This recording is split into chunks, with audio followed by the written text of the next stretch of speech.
Welcome back, everybody, to today's webinar about the loss of humor. The last few weeks have been delightful, in fact, thrilling to follow many of you who are continuing to explore the rapid, and in fact, the very rapid development of generative AI, the learning language models like Bing and Bard and Chat 4. Each in their own way is extraordinary, with wide-ranging and potentially disruptive applications for accessing and applying human-generated knowledge. Your exploration has also involved understanding how the AI apps are designed and how they work, and whether the output, that is, the answers, can be trusted. That very question has entertained us over the last couple of weeks as our webinars have explored free expression and the extent to which extremists can be trusted with their inherent biases on and off campus, through social media, compromising truth, and even going so far as to shut down free expression, as we've heard on various times about what's going on some of our campuses. This movement echoes Orwell's 1984 and the extremes of totalitarianism, and are so contrarian, that is, the denial of free expression, as to be a threat to what one might refer to as the age of reason, where we have open dialogue, we're prepared to share insights in order to advance knowledge and understanding. But as promised, let's lighten up. Today, we're taking a deep dive into the world of comedy and illustrating its capacity, or the capacity of generative AI to, one, create characters, and two, also draw on their database of human insights for shaping and sharing their insights about humor for resolving conflict. So while looking at the loss of humor, we're going to use ChatGPT as a vehicle for helping explore its nuances and how humor can be used to mediate and resolve conflict. So sit back, relax, and for starters, let's enjoy the antics of Jerry Seinfeld and George Costanza in their hilarious episode about nothing.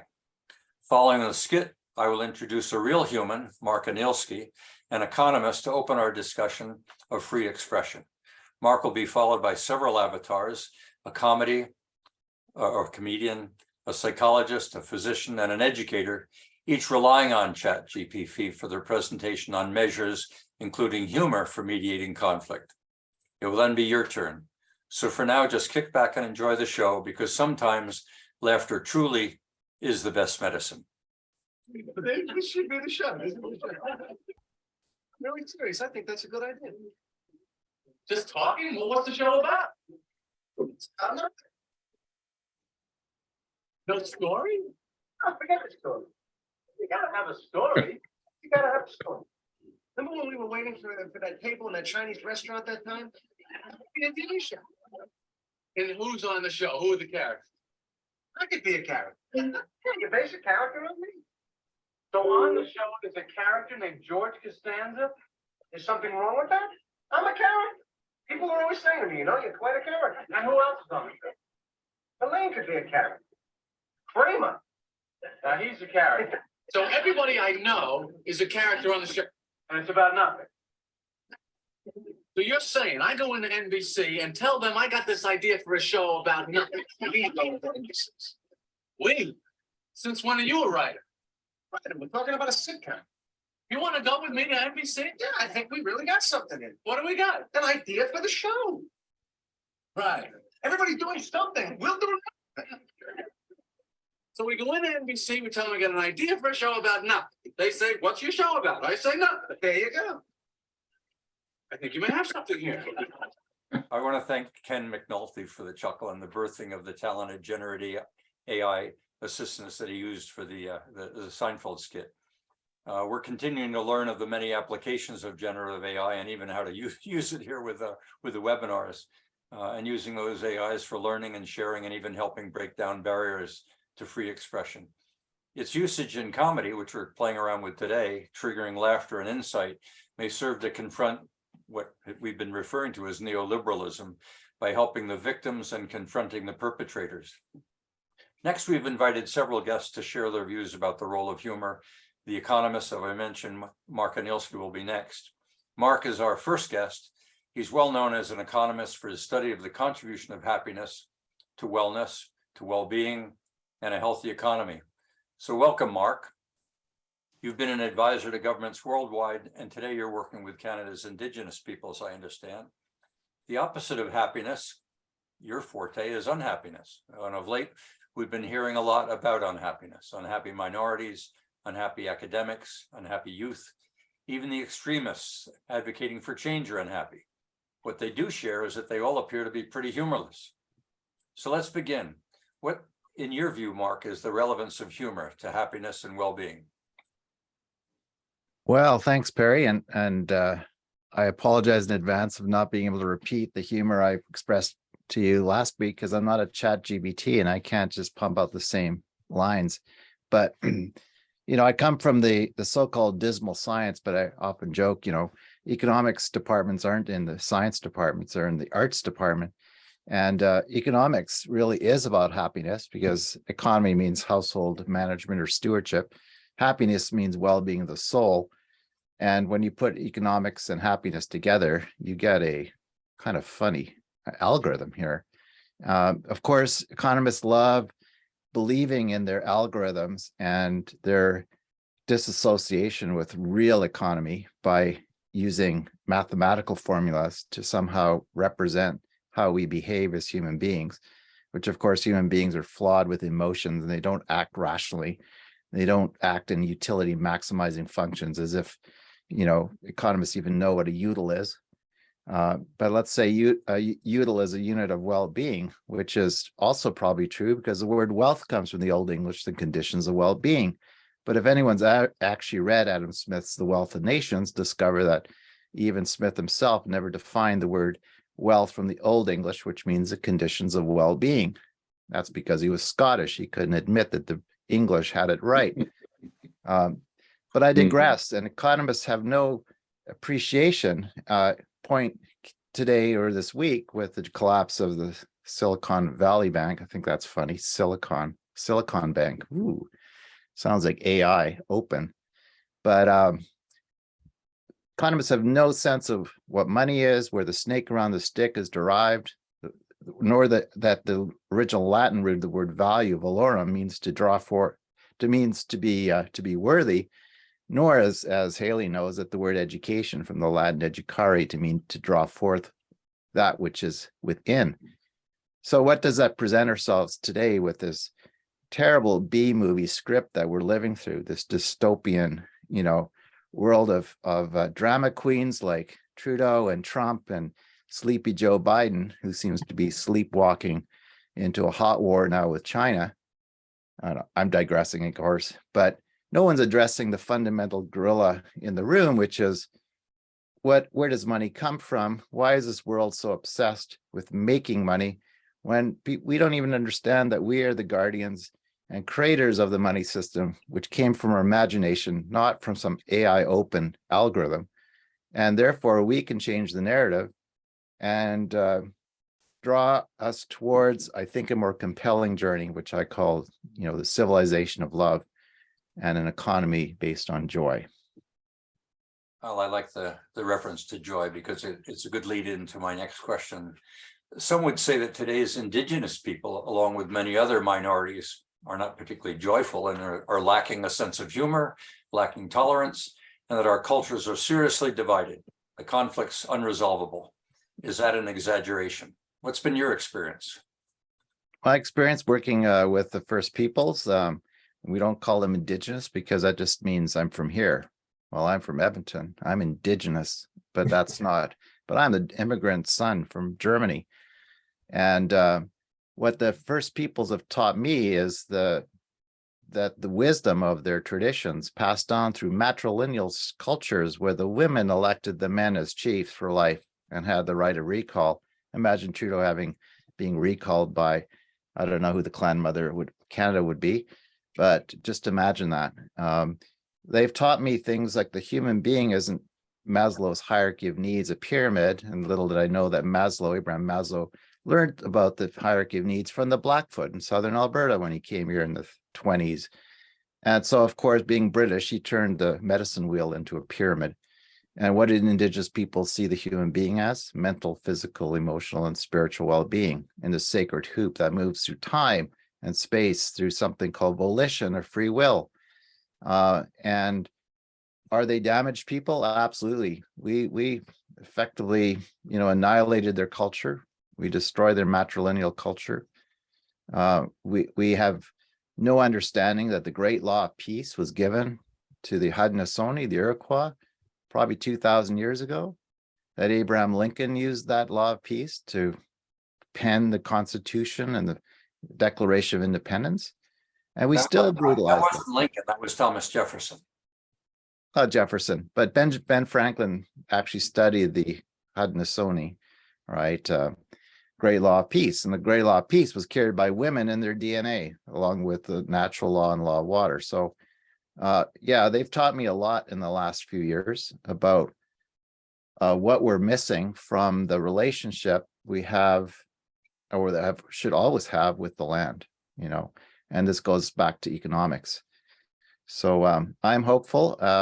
Yeah, they're damaged people. There's a lot of dysfunction and trauma, but hey, we're traumatized too. So we got a return to the two-row wampum treaty that was originally constituted between the Dutch and the first peoples of Turtle Island. That's what North America is known as, Turtle Island. So exciting times ahead. A time for hope, not a time for despair, not a time for war, because war is just good for the banks. Can you elaborate on a point you've made with me earlier, that their sense of humor is extraordinary? Extraordinary. We don't see that in the media. We don't see that on the blockades. We don't see No. that side of the people. So Yeah, they call me Munia, but I just think it means shithead, you know, white shithead guy. I don't know what it means, but they laugh, right? And of course, I know they're making fun of me, but you know, when they make fun of you, you know that they trust you, and they have a great sense of humor. well, you know, I trust you immensely. Thank you, Mark. Our discussion today, as you appreciate, is about the rise in anxiety and the suppression of free expression and a decline in humor. Broadly, are people, in this case, comedians, afraid to be funny, or fear that they'll be called out for being critical, judgmental, prejudicial about somebody, so they just shut up or avoid topics considered controversial? Here's our guest comedian, Chad, and what he has to share. Thanks, Perry, for that great introduction. It's nice to see you again. It's been too long. I actually thought you had gone to that great consulting company in the sky. I'm not saying Perry's old, but his ears are still ringing from the Big Bang. Heck, when Perry was a kid, rainbows were black and white. But seriously, you kind of dropped out of sight for a while there. But I'm glad to see you back with these webinars. Anyway, thanks for inviting me to speak on this topic. Because today, more than ever, humor is important. And I'm not just saying that because it's my job. My name is Chad and I'm a comedian. I've performed in comedy clubs in imaginary towns all over the world. And Perry asked me here to discuss the role of comedy in today's society. So what is the role of comedy in today's society? Well, that's a funny question. Or is it? Forgive my confusion. It's tough being a comedian these days. So much has changed in the world of humor in just the past few years, it's hard to keep up. Humor can be a powerful tool for social commentary, as it can be used to challenge societal norms and values, while also providing a sense of levity and approachability. By using humor, we can explore complex or sensitive issues in a way that is less confrontational or intimidating. This can allow for more open and productive conversations, as humor can help to break down barriers and diffuse tensions. In today's polarized world, doesn't that seem more important than ever? So let's talk about the decline of humor and the rise of anxiety. You know, the easy stuff. Comedy is all about taking risks. But with cancel culture and constant scrutiny, some comedians have become afraid to make jokes. We need to be smart about approaching tough topics. But that doesn't mean we can't have fun. The fact is, audiences have changed. And the political environment has changed as well. People have a different sense of humor. And there's definitely a growing sensitivity and fear of offending others. Finding a balance between being edgy and being mindful of the audience is a delicate dance, but hey, at least it's a chance to try out new forms of humor. It may seem a contradiction, but humor can still be used to encourage empathy and understanding, as it can provide a way for individuals to see issues from different perspectives. By using humor to highlight the absurdities or ironies of a situation, we can help others to see the humor and humanity in even the most challenging circumstances. The good news is that humor can be used to explore conflicts in a constructive way. Shakespeare did it. Jerry Seinfeld did it. And we can as well. Remember, humor is a powerful tool for promoting understanding and empathy. But it should be used thoughtfully and with sensitivity. Punch up, not down. It's important to use humor thoughtfully and with sensitivity to the needs and perspectives of others. Not all forms of humor are appropriate or effective in all contexts, and it is important to avoid using humor to trivialize or dismiss serious issues, or to reinforce harmful stereotypes or biases. So let's keep it fresh and fun, and remember to laugh at ourselves once in a while. Back to you, Perry. Thanks for having me. I want to see if I can bring Patrick up. See if we can get our physician. Hi, everyone. I'm Patrick, and I'm a physician with years of experience in treating patients of all ages. One thing that I'm certain is true is that good health and good humor are related.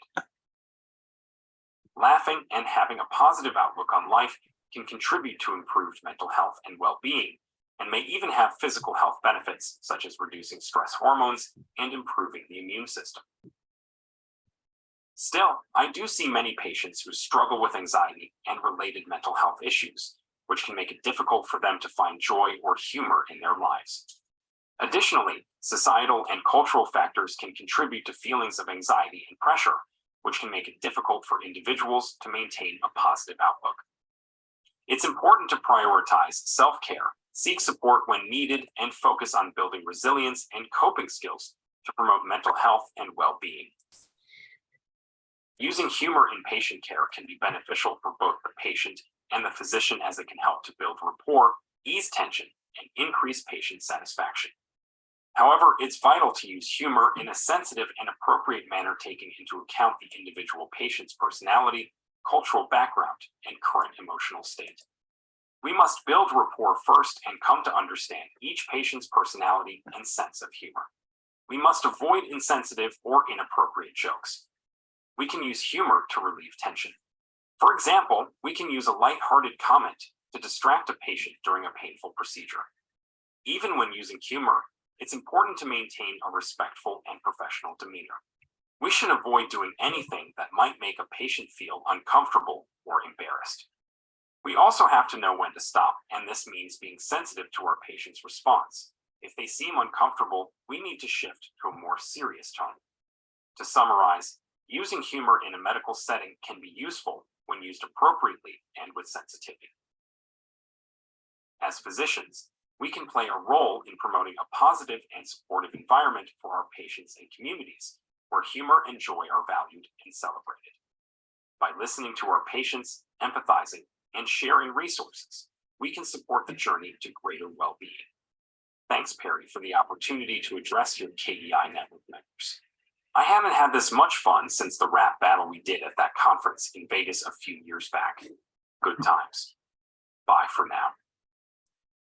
Thanks, Perry. I'm happy to be here. And thanks to you and the KEI Network for having me to address your audience at this webinar. I'm Georgina, a psychologist based in an imaginary town in England. Perry asked me to come and speak to you today about important research that suggests a positive relationship between good health and good humor. It's true. Laughter and a positive sense of humor has many benefits. Overall physical health is improved in individuals who laugh more often and have a positive outlook. Mental health is improved as well. And just as importantly, people with a good sense of humor experience less stress, which benefits their mood and improves their body's immune function. There are many well-established health benefits. In my experience as a psychologist, I have seen that individuals who are struggling with anxiety, stress, or other mental health challenges may struggle to find humor in their lives. They may be more focused on their worries and concerns, which can undermine their ability to experience joy or laughter. The fact is, we need to find ways to bring joy and laughter into our lives. We can't let our trials and tribulations get us down. We can't let our exposure to other ideas in the media and on social media get us angry or depressed. We have to take it all with a grain of salt. Or a bit of sugar. Just 10 years ago, we wouldn't have been exposed to a fraction of the content we are today inundated with. We don't have to let it trigger us. My point is, you have more control than you may think you have. You can seize that control and learn to be less reactive. However, I have also seen that incorporating humor into therapy and daily life can be a powerful tool for promoting healing and well-being. Encouraging clients to find humor in difficult situations or incorporating humor into therapy sessions can help them to shift their focus from negative thoughts to more positive ones, which can improve their overall outlook on life. Here are 3 things you can start doing today to bring more joy and laughter into your life.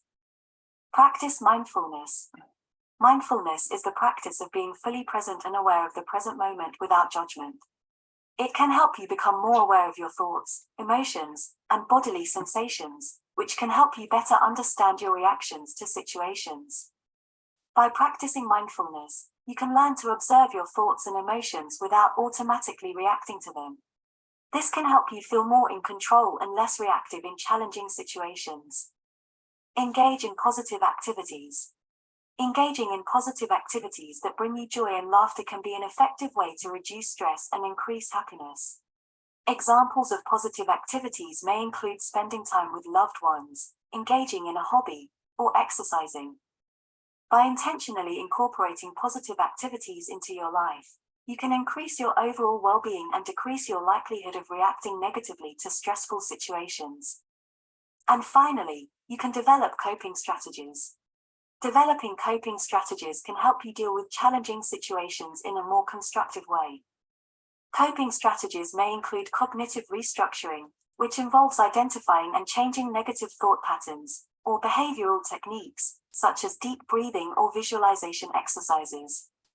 By developing coping strategies, you can increase your sense of control over difficult situations and reduce your reactivity to them, which can lead to more positive outcomes and experiences. I can't emphasize this enough for you and your audience, Perry. Good humor, a positive outlook, our ability to experience joy and laughter. These are all critical to our well-being. If you or anyone you know is experiencing a loss of enthusiasm, feeling beaten down, or missing joy in life, reach out. Communicate. Our relationships with others are some of our most important coping mechanisms. Thank you, Perry. It's been a pleasure speaking with you and your KEI Network colleagues. So that was Georgina. The other individual that I have is Theresa. Theresa should be on the screen if I can bring her up. So bear with me. Let's see if we can get her on the screen as well. Good afternoon, everyone. Thanks for having me here. And thanks to you, Perry, for suggesting I add a few comments in addition to what Chad, Georgina, and Dr. Patrick have already shared. I'm Theresa, and I'm an educator. Perry, you know from our prior dialogue on this subject that I'm very much in agreement with the other panel members. As an educator for more than 15 years, I understand the value of humor. A classroom filled with laughter is a classroom filled with learning. As mentioned by the other panelists, I believe a positive and joyful outlook contributes to improved mental health and well-being. In addition, it may also lead to better academic performance and success. However, I do see many students who struggle with anxiety and related mental health issues, which can make it difficult for them to find joy or humor in their lives. Additionally, societal and cultural factors can also contribute to feelings of pressure and stress among students, which can make it difficult for them to maintain a positive outlook. For our youth, exposure to social media has been the most dramatic change of the past 20 years. These new tools have brought great benefit, but they've also done great damage. Students today are much more likely to suffer online abuse and to experience social stress caused by our focus on appearance rather than experience. As educators, we can play a role in promoting a positive and supportive environment for our students, where humor and joy are valued and celebrated. We can also teach our students strategies for coping with stress and building resilience, which can help them to maintain a positive outlook even in challenging times. So what can we do as educators to use humor effectively in the classroom? Interestingly, several of these ideas would apply equally as well in a therapeutic, medical, and even perhaps a comedic environment. Firstly, we need to know our audience. Humor is highly contextual, and what one person finds funny, another may not. As a teacher, it's important to know your students and understand what types of humor they are likely to respond to. You also have to be authentic. Humor is most effective when it's genuine and authentic. As a teacher, you don't have to be a stand-up comedian to make your students laugh. Just be yourself and let your personality shine through. Use humor to break the ice. Humor can be a great way to break the ice and build rapport with students at the beginning of the school year or after a long break. We can also use humor to reinforce learning. Humor can also be used to reinforce learning by using it to help students remember key concepts or ideas. For example, you might create a funny mnemonic device to help students remember a difficult vocabulary word. Avoid offensive humor. It's important to remember that what one person finds funny, another may find offensive. As a teacher, it's important to avoid humor that could be hurtful or offensive to any of your students. Use humor to diffuse tense situations. Humor can also be a useful tool for diffusing tense or awkward situations in the classroom. For example, if a student is feeling embarrassed or upset, you might use humor to help them feel more comfortable. And finally, don't overdo it. While humor can be a powerful tool, it's important to use it in moderation. You don't want to be seen as the class clown or detract from the learning environment by using humor excessively. Of course, there's so much going on in today's modern classroom. But we know that making learning fun makes learning more effective. By using humor effectively, we can create a positive and engaging learning environment that keeps students engaged. Thanks, Perry, for the chance to speak to your KEI network today. I'm sorry I couldn't be there in person, but I've enjoyed it nonetheless. Back to you.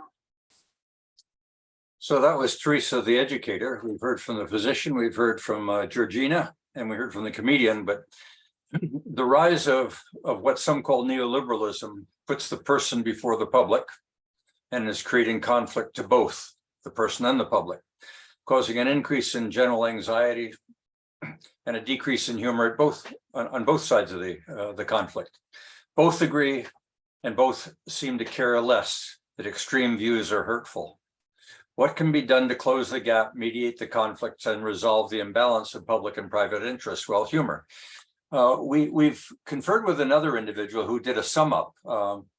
What he did is he went and looked at these presentations of each of the avatars, and we asked George, and I'll bring him up in a minute. We asked George to summarize what he had heard. Thanks, Perry, to you and I'll bring him up in just a second and see if I can get him on the screen as well. Thanks, Perry, to you and the KEI network for the opportunity to wrap up this session with our panelists and summarize some key lessons. We've learned today and in prior webinars that the rise of what some call neoliberalism often puts the interests of individuals before the interests of society. And this is creating conflict. Tension. We had some excellent presentations by our panelists today, but let's dig down a little further. Wrap up. We asked each of our panelists to respond to the following questions. What can be done to close the gap between individual and societal interests? How can we mediate the conflict that inevitably arise? And how do we resolve the imbalance between public and private interests? Georgina, let's get a mental health perspective and start with you. Neoliberalism leads to an imbalance between public and private interests, causing conflict and anxiety. Extreme views can be hurtful and stem from fear or insecurity, so we must acknowledge and validate concerns of both individuals and society as a whole.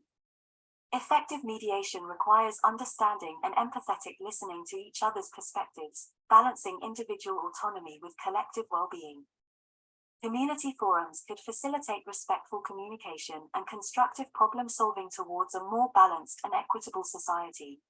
Ongoing dialogue and collaboration are key to challenging prevailing values and assumptions, promoting well-being, humor, and connection for all members. Over to you, Dr. Patrick. As a physician, I see the negative health impacts of neoliberalism's emphasis on individualism. This has led to increased anxiety, stress, and decreased humor, which harm mental and physical health. To address this, we must understand the root causes of conflict and prioritize the health and well-being of all individuals. Physicians can advocate for policies that promote equitable access to healthcare and address social determinants of health. Mediating conflicts requires active listening and empathy, acknowledging the concerns of both individuals and society. Ultimately, closing the gap between public and private interests requires a collective effort to create a healthier, more equitable society that promotes humor and connection. And now, for an educator's perspective, I'll turn it over to Theresa. Thanks, Patrick. As an educator, I believe it's essential to address the root causes of conflict and help individuals develop the skills needed to navigate these complex issues. To close this gap and mediate conflicts, we need to provide individuals with the tools to engage in constructive dialogue and critical thinking. This means creating spaces for respectful and open communication, where individuals can voice their concerns and ideas and engage in meaningful debate. One potential strategy is to incorporate social and emotional learning, SEL, into educational curriculums. By teaching individuals to manage emotions, build relationships, and make responsible decisions, we can help them develop the tools they need to navigate conflicts and engage in constructive dialogue. Ultimately, closing the gap and resolving the imbalance of public and private interests requires a collective effort. As educators, we can play a critical role in shaping the attitudes and behaviors of individuals and promoting a more equitable and just society. By providing individuals with the skills they need to engage in constructive dialogue and social responsibility, we can work towards a society that values humor, empathy, and collective well-being. And now, since we've all been exploring these issues with an eye toward increasing joy and humor in our lives, let's finish up with a few final words from Chad. Over to you, Chad. Well, it looks like we've got ourselves a classic case of neoliberalism, where the rich get richer and the rest of us fight over crumbs like a bunch of seagulls at the beach. But fear not, my friends. I may not be a conflict resolution expert, but I do know a thing or two about making people laugh. So, let's bring in some humor to lighten the mood and help both sides see things from a different perspective. Maybe we can have a game show where extreme views compete for the title of Most Ridiculous Idea, or a reality TV show called Survivor, Society versus Individuals. Or we can have a dance-off between public and private interests, with the winner getting a lifetime supply of avocado toast. But in all seriousness, we need to find a way to balance the needs of individuals with the needs of the public.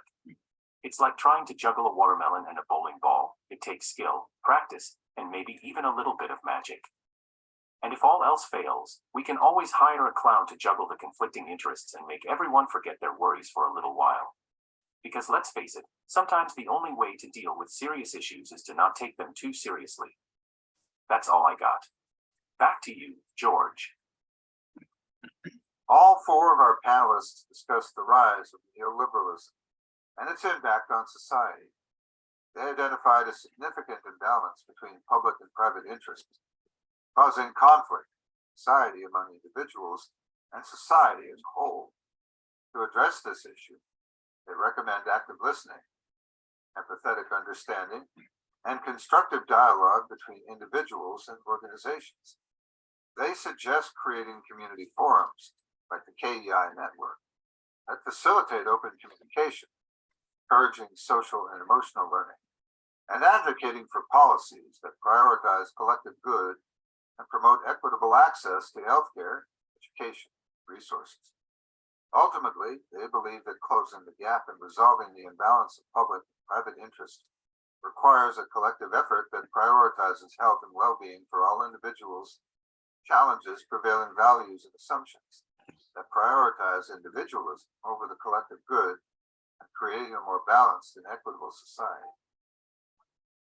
Thanks to all of our panelists for providing such an excellent overview and response from each of their unique perspectives. What do you think? As the rise of what some call neoliberalism, put the extreme interests of individuals before the interests of the public, what do you think we can do collectively or individually to close the gap, decrease anxiety, and find more humor in our lives? Well, Perry, for that discussion, I'm going to turn it back to you. Thanks for having me. Well, it is extraordinary that all of that content was drawn from ChatGPT, from that database of what human beings seem to know collectively, but don't necessarily practice individually. I think it's most of the responses were rather long-winded. I think what George had to say in the last 3 minutes is probably a great summary for the whole session. But what drew this out of us was the prior webinars that we're talking about: cancel cultures, accusations of racism, white privilege, all of these accusations which create divisiveness between forces with no mediator in between. People afraid to be a mediator or to present the balanced perspective of maybe both positions. The public seems to lean toward one source or another, and maybe because they can't find that middle ground.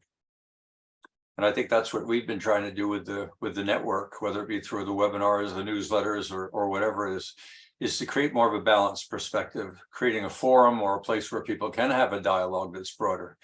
But the arrival of ChatGPT, that all of the information is there. It just astounds me every time we ask it a question individually, whether it be Mark or Mel or Yogi or whomever, what it yields and what it generates as an answer to a prompt. And I know you can be cute with it. You can really force it into taking some rather absurd positions, but then so can human beings as well.